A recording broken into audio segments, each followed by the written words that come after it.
So you want to start off by talking about like Hegseth visit to PH to Philippines? Yeah, I mean it's as good a place as any. I think. I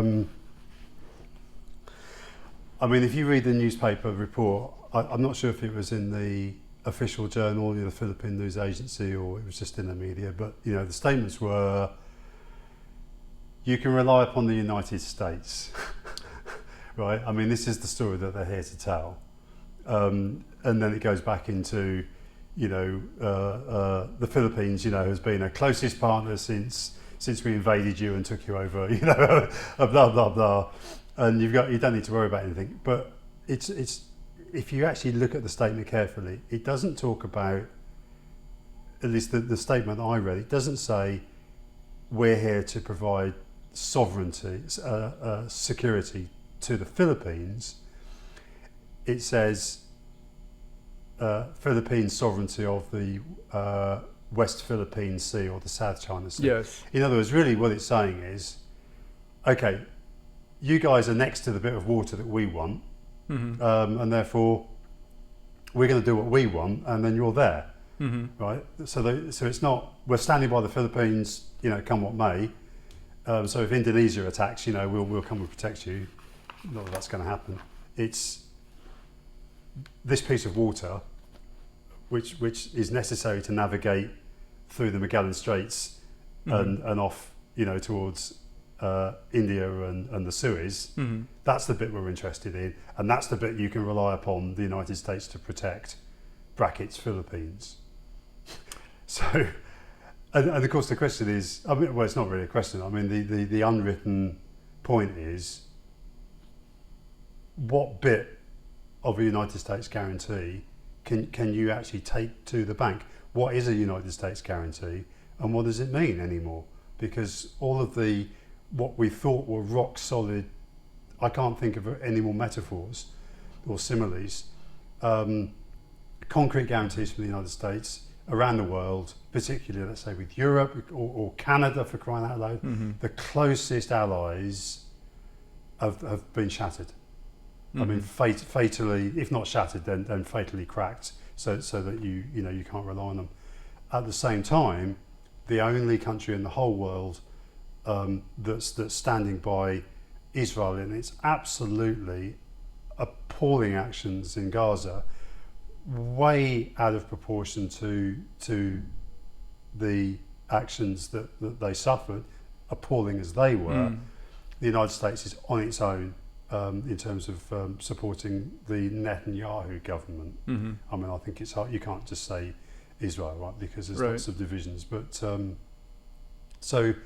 Hegseth coming to the Philippines, sort of slapping Marcos on the back and saying, "The United States is behind you, bong bong." That's a pile of crap.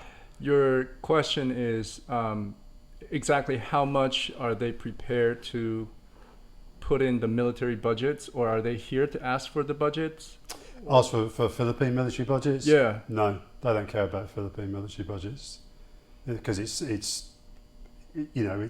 equivalent to that's afternoon tea for the Pentagon, right? I mean the budgets the Philippines has got, would it's not even the rounding error, and the Philippines has got no capability to stand up any type of defence. True. Against the Chinese. So these BrahMos missiles that the military have acquired here at enormous cost, if they so much as locked on a missile to a Chinese vessel or an aircraft, they would be destroyed.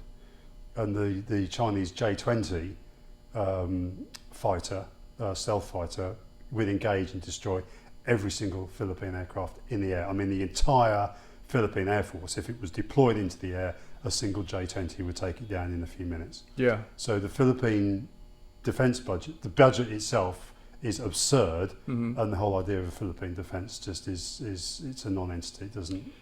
So you interpret it as, here, Philippines, do your job, beat the front line, and we're gonna back you if you descend into turmoil. No, I don't. Well, again, I don't think the United States doesn't give a damn about turmoil in the Philippines, as long as their strategic interests in the South China Sea are unaffected, and so what happens outside of the, Subic or wherever they're based, they don't give a damn. All they want to do is to know that they've got refueling and water and fuel and food access for their carrier group, and that they can protect their trade routes. As a base. As a piece of rock on the western side of the Pacific.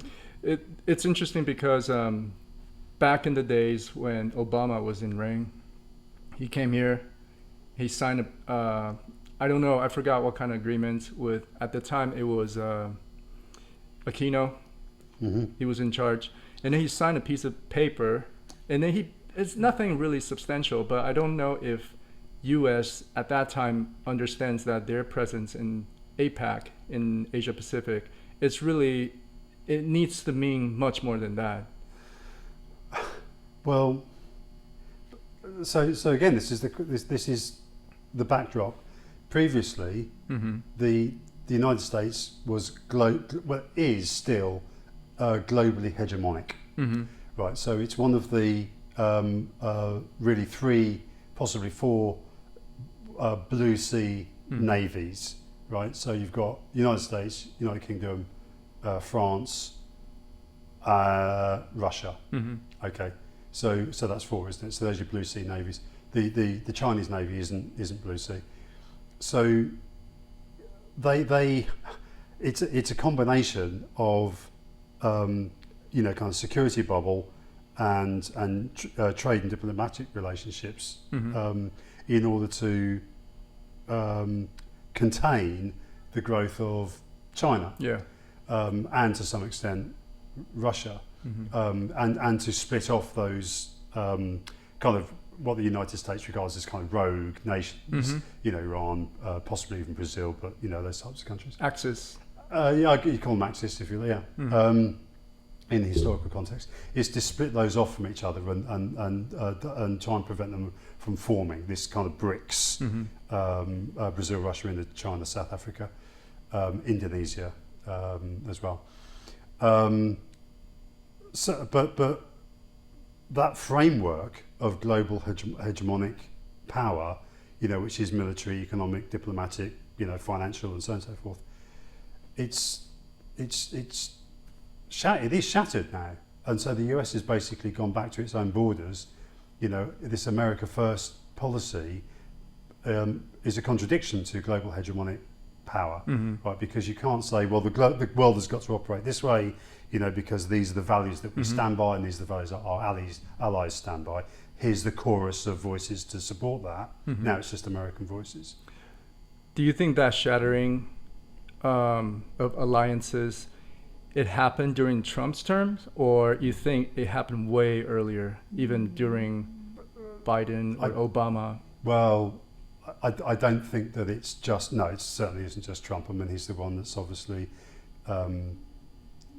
given those voices the stage, because Trump's not particularly, I suppose he is a conviction politician to a certain extent, but he's not espousing his ideas, I don't think. You have to look beyond Trump and those ideas.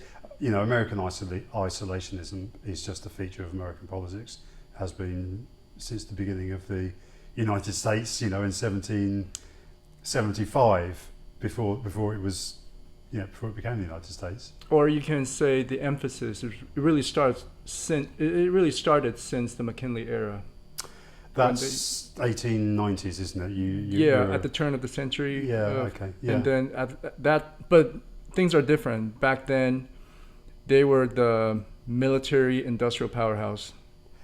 Well, they were the up and coming, yeah. Absolutely. So it makes sense for them to be a little bit isolationist and be protective. Well, they don't. Their borders to the south are, Mexico is never going to be a problem. There's nothing sort of further south of Mexico that's a problem.